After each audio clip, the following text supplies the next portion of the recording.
All right, Kevin, back with you again for another episode of the $1 Million Relationships Podcast. And today I'm here with my friend Nicky. Nicky, welcome, man. So awesome to have you here.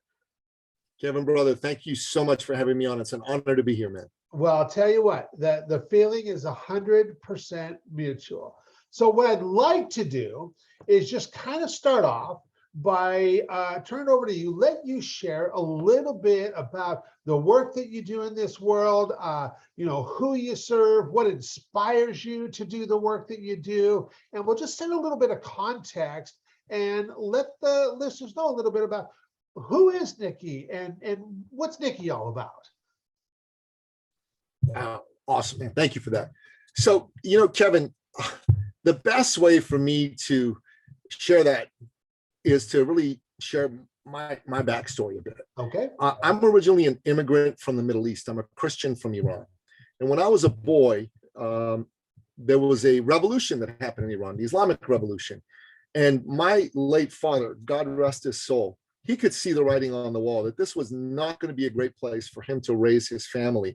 And so he scooped us up and he took us out of Iran, and eventually we settled in Canada, and you and I got connected through our mutual buddy, Sachin Patel. And, so I live in the same city as Sachin, and it's fantastic. And here's the thing that I can say this to you for all your listeners.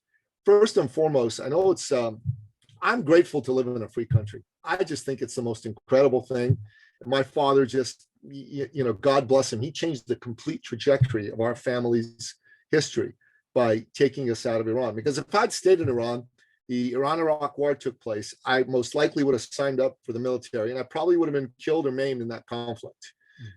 Because what they did to the young boys is they sent us in first, to do the fighting. So that's one thing that would have happened. And I'll tell you, the other thing is, I'm just looking back at Iran, and I know a lot of people these days in North America, they like to say things like, oh my God, America, Canada, so oppressive, so racist, so sexist. And I just go, oh man, you guys, you don't know what you're talking about. I mean, in Iran, someone threw a Molotov cocktail through our living room window, and it landed next to my foot. And my dad grabbed it, pulled out the wick, stamped out the fire, and poured out the gasoline in it. Otherwise, you and I wouldn't be talking here today. And there was a note on it that said, "Die, Christian scum."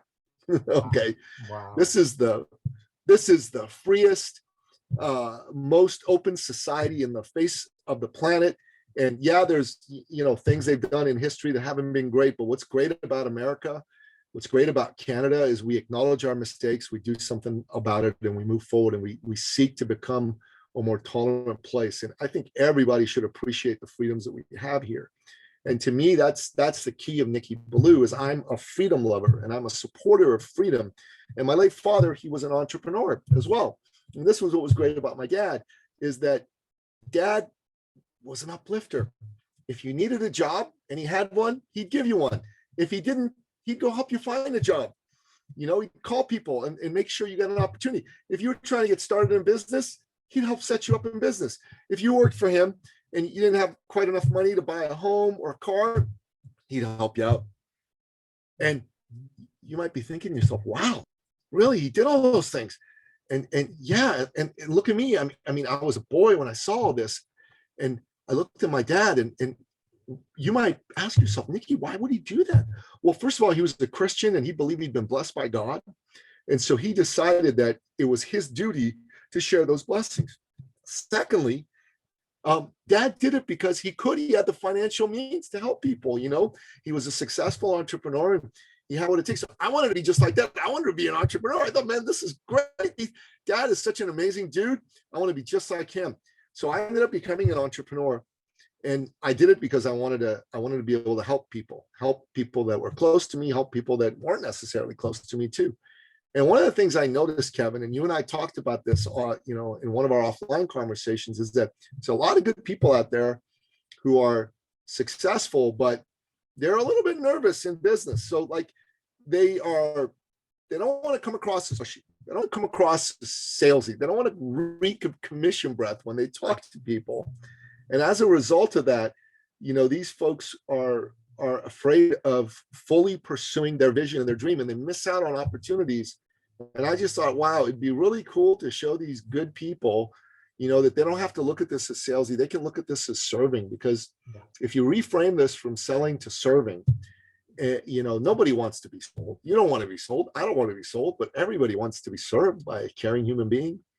And the people that I ran into, I mean, just because of my dad and who he was and kind of how I operate in the world, tend to be that kind of person. People like you, people like Sachin, but at a stage of their career, I mean, they haven't figured everything out about how to be a great entrepreneur and how to succeed in selling. And so, for me, I became really clear that I wanted to help good people, good entrepreneurs, be able to come from a space of deep love and be able to sell, to enroll, and to bring people into their business. And the other thing that I noticed about these entrepreneurs is, God bless them, their message sucked. They had what my mentor, Mark von Muster, calls a Mayo message. You know what I mean? And this Mayo message was just like, I'll help you overcome overwhelm, or I'll help turn your business around, or stuff like that, that really just, it's a Mayo message. And what we really saw is that these good people had real skills, but they didn't know how to articulate what they did and how they help people. They didn't know how to articulate the problems that people face, because business is all about solving acute problems for profit. That's all it is. You solve acute problems for profit. You need to understand what people's pain is. You need to understand where they're hurting. And then you need to help them see, hey, what's the consequence of this continuing? As an example, if you're a business owner that helps other business owners, you manage their money and you take them to a good place and you help them get great returns. And some of the people you've been working with have actually been losing money on their investments. You need to help them see that what would happen if you kept losing money 3, 4, 5, 6 years in a row? What would that do to your net worth? How would you feel? What would that do in terms of stress, frustration? How would that affect your relationship with your spouse? Would you be fighting with them, right? How would that affect your health, the stress? Could you possibly have a heart attack or a stroke? Heaven forbid. How'd that affect your health? Would you overeat and become overweight? You know what I mean? And not feel good about yourself.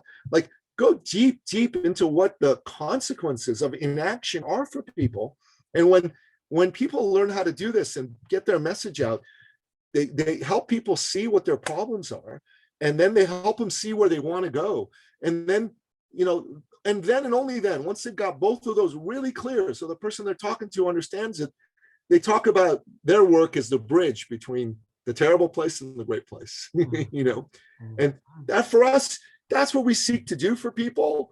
And we do it in some sophisticated ways with things about thought leadership and creating IP and creating sales methodologies and whatnot. But in a nutshell, that's what we do, and that's how we do it. Wow, that is really powerful, Nicky. And you're right. With everything, it's interesting. I hardly ever. Well, I haven't watched a newscast in I don't know how many years, probably since 2007. It's been a long time, and I very seldom listen to the radio. But this morning I dropped my son off on my way home. I was listening to the radio, and they played this clip from President Biden this morning announcing that the pandemic is over. We've got a lot of stuff to deal with COVID, but at least here in the U.S., the pandemic is over. And so I'm glad President Biden gave us the blessing that the pandemic is over and we can move on. But still, a lot has happened in the last 2 years, and lives have been impacted. And like you said, a lot of people, they're scared. They're scared, and a lot has changed. And I know in the work that I do, what I have discovered over the last 2.5 years is that the work that I do has become even that much more valuable, because facilitating these partnerships of impact is just more important now than ever, and the work that you do is more important now than ever. And so I just want to, acknowledge you and commend you. And so what I want to do is switch gears just a little bit. And so what I'm going to do is I'm going to reiterate the question for the benefit of the listeners. Have you ever been connected or introduced to a person that completely changed the course of your life or your business, so much so that much of what you have today would not be possible if not for this person. And Nicky, I'm just really excited to have you share your story, your experience around this, give you the opportunity to share, to acknowledge and beyond acknowledge, just really appreciate somebody who's had such a profound impact on your life and on your business. Well, I can tell you there's a lot of people who've done that. I mean, starting with my father. If my father hadn't brought the family from Iran to Canada, there wouldn't be an opportunity for us to do what we do. And honestly, that was something that I'm super grateful to my late father for every single day.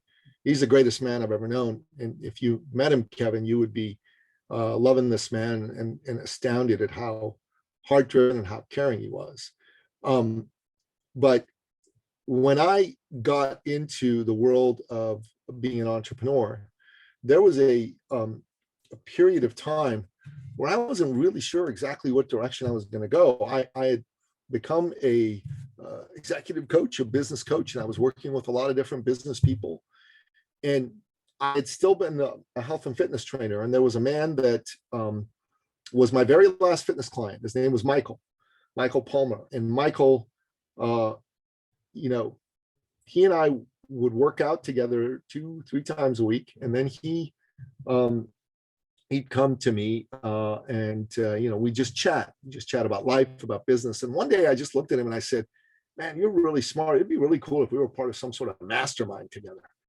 And he just looked at me, just fixed me with a stare. He goes, that's a great idea. And we should call it E-Circle, and we should charge for it. And we should have other people in it. And the very next day he had a website up, he had a price point, and he said, okay, go call some people, so that was kind of how we got started. And in a very short period of time, I went from being a man who just would work with anybody as long as they were in business to somebody who was working with a certain kind of business owner who had a certain desire to grow their business. And Michael and I signed up about a dozen clients really quickly. And we did that for about a year and a half, 2 years. And then Michael came to me and said, look, we should start working with coaches and consultants because thought leadership is where it's at. And, the incredible thing about all of that was that we did it. And I didn't know what thought leadership was. I had no idea what it was. But very shortly, I started to understand what thought leadership was, like, the difference between an expert and a thought leader. An expert is someone who knows something. Thought leader is someone who's known for knowing something. Experts are a dime a dozen. Thought leaders are rare and valuable. It's much better to be a thought leader in your space than an expert in your space. So we started to spread this message, and this changed my life. I went from having barely a 6-figure business to having a mid-6-figure business. That was very nice, and it was really awesome to be respected by people for what I had to share, at a whole new level. And I'm super grateful to Michael for causing that for me. Yeah. So if you think back on this relationship, and obviously you guys started this mastermind group together, and you got to serve the people that you got to serve through that mastermind stuff. But if you think back on the relationship between you and Michael, what is 1 or 2 other things that came as a byproduct of that relationship that hands down would have never happened had you not met Michael?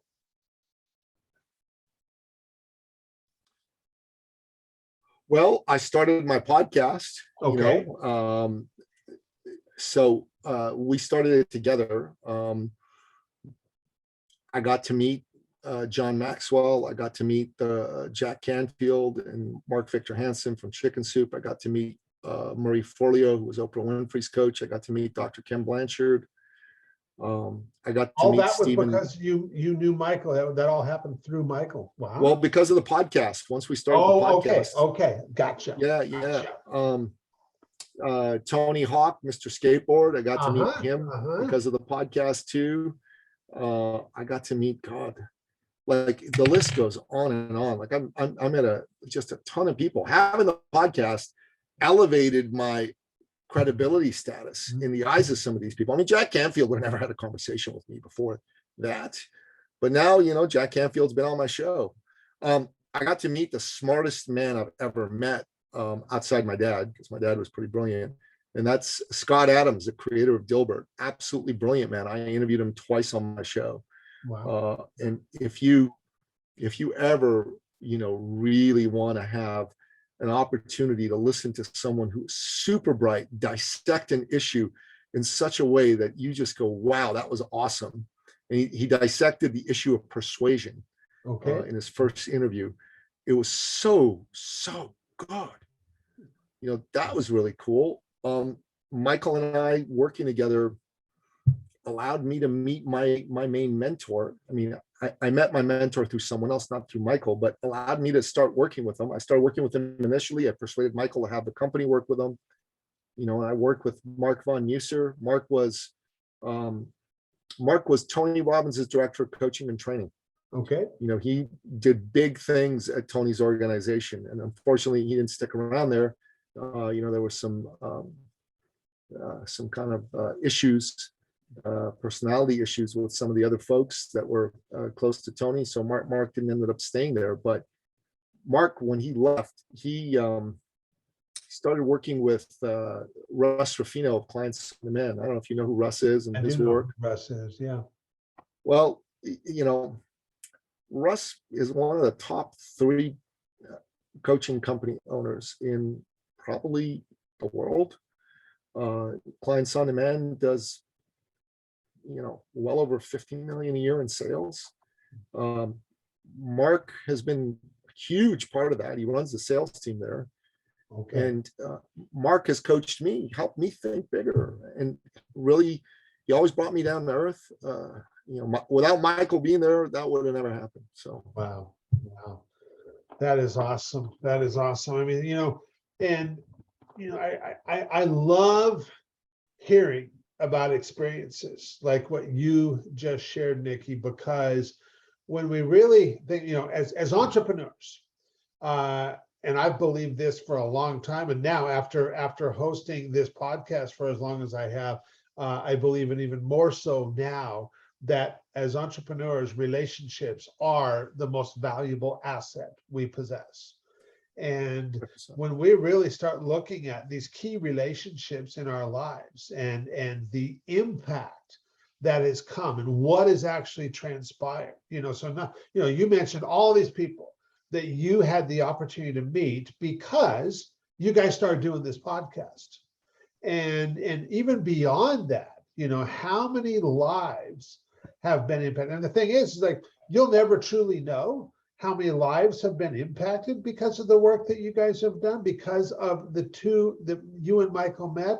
But I can tell you, it's a big number of lives that have been impacted because of the relationship that you two have.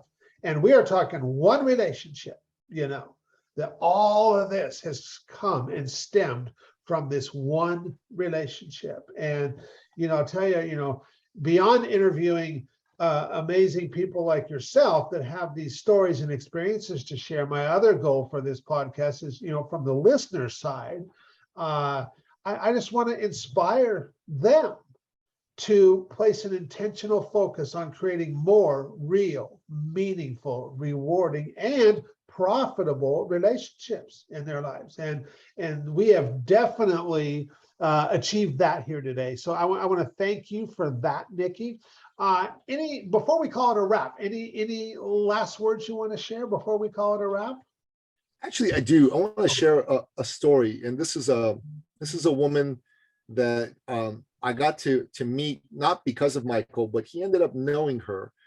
She was best friends with his wife, and Michael being so close to her made it, simpler for her to come and start working with us.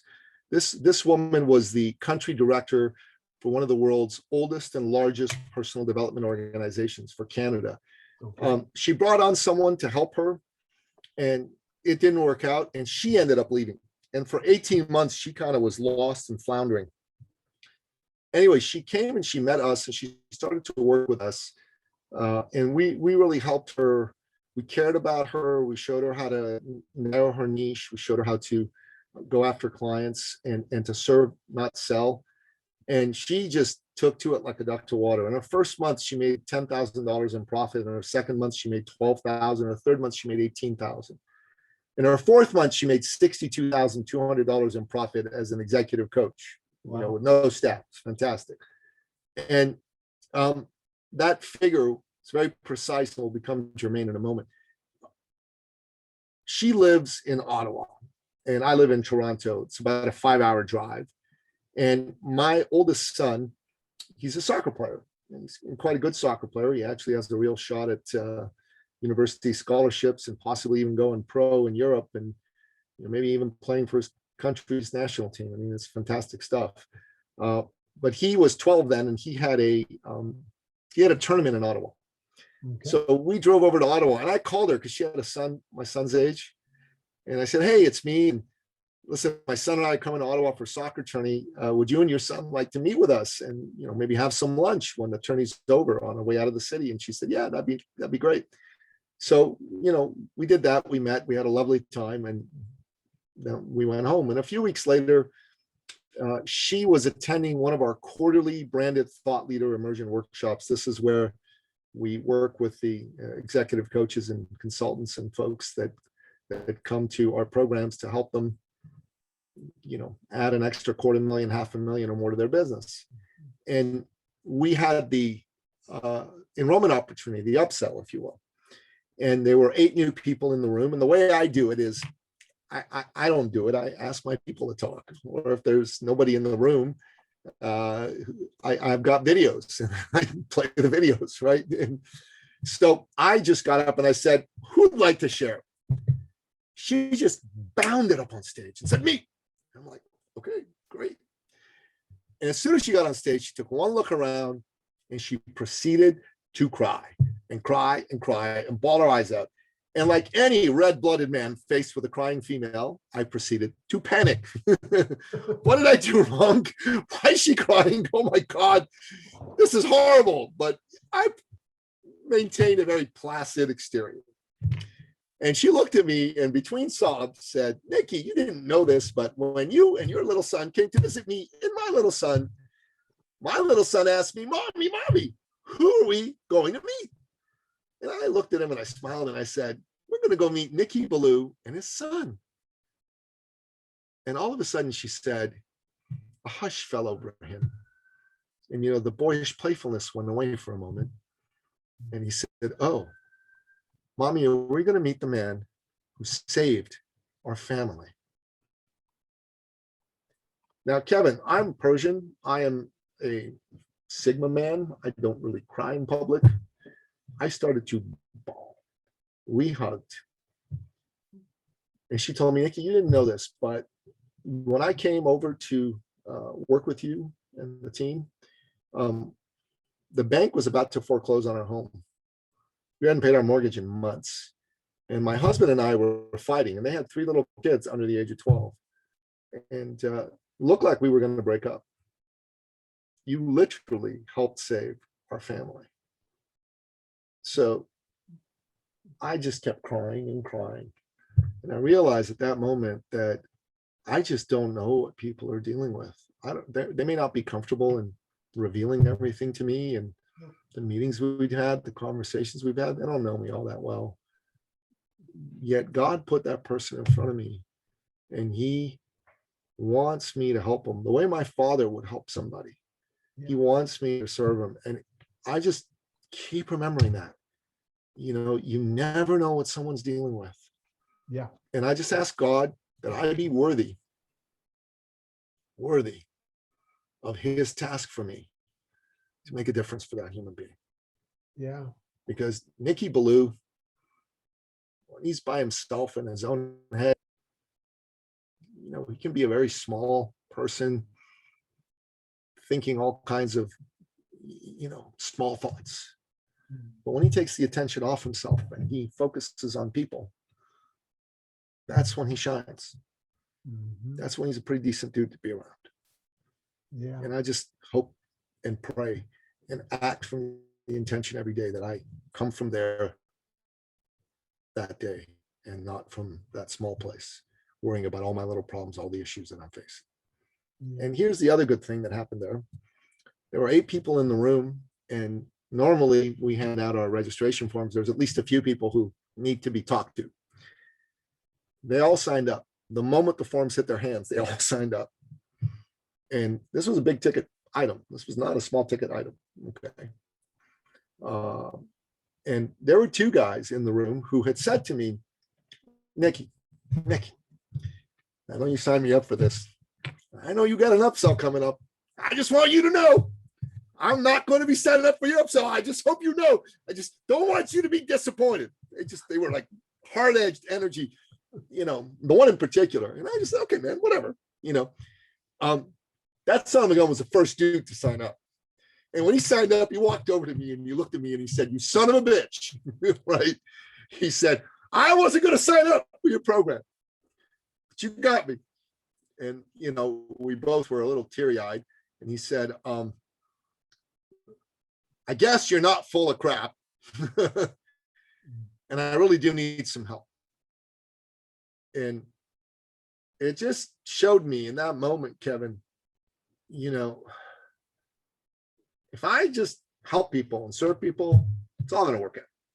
Don't need to worry about anything. And I just want to tell your audience this, that maybe they're in a place where they need to get a sale, or maybe they're in a place where, their stress is on them. Do your best to take that attention off yourself and put the attention on the person you're in front of, and just give them your all, and everything's going to turn out just fine. Yeah.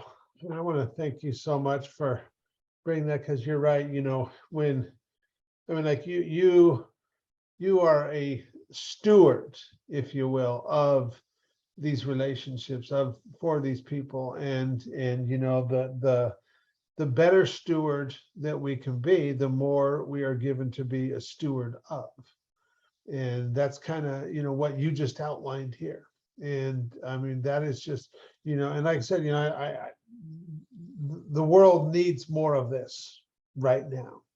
People are looking for this. People are looking for people who are just genuine and just want to be able to help and stuff. And so I want to thank you for, taking the time to have this conversation, to share your story and your experience around this. And Nicky, for anybody listening to this going, man, I just love Nicky and the way he shows up. Is there a way they can find out more about the work you guys are doing? Website, Facebook page, anything like that? Sure. Well, I got a podcast too. You're on it. Episode's coming out shortly. It's called The Thought Leader Revolution. There's all kinds of great people on that show. I recommend that if you're looking to learn from smart people like Kevin and John Maxwell and Jack Canfield and Marie Forleo, you listen to that. And I also do 2 kinds of interviews. I interview people who are, I do 2 kinds of episodes, I should say. I interview people, and I do some solo episodes where I share like a nugget. I call it a thought leader nugget, like a little golden nugget that you can listen to and just run with for the day or the week or whatever you want to do. So I think that's a good place for people to do. My main website is eCircleacademy.com. There's all kinds of resources there.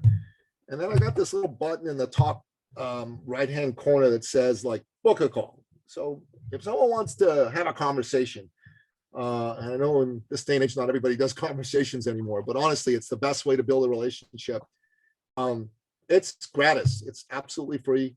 Go in there. Let me know you came from Kevin's show. And, you don't need to have a business. You don't need to want to talk about it. This is not going to be about that. Like, there's questions I'll ask, as part of booking that. But if you're a good human being right now and you need to talk to somebody who's going to give a good goddamn, I'll do that for you. So take advantage of that. Awesome. Well, Nicky, I want to thank you so much for taking the time to have this conversation today and just share from your heart. That means a real lot to me. And thank you once again. Really appreciate it. Brother, thanks for having me on the show. It was an honor, man. You make it easy. You're such a great host. You ask great questions. You move the flow of the conversation well. It's easy. Well, you're so welcome. Thanks again, Nikki.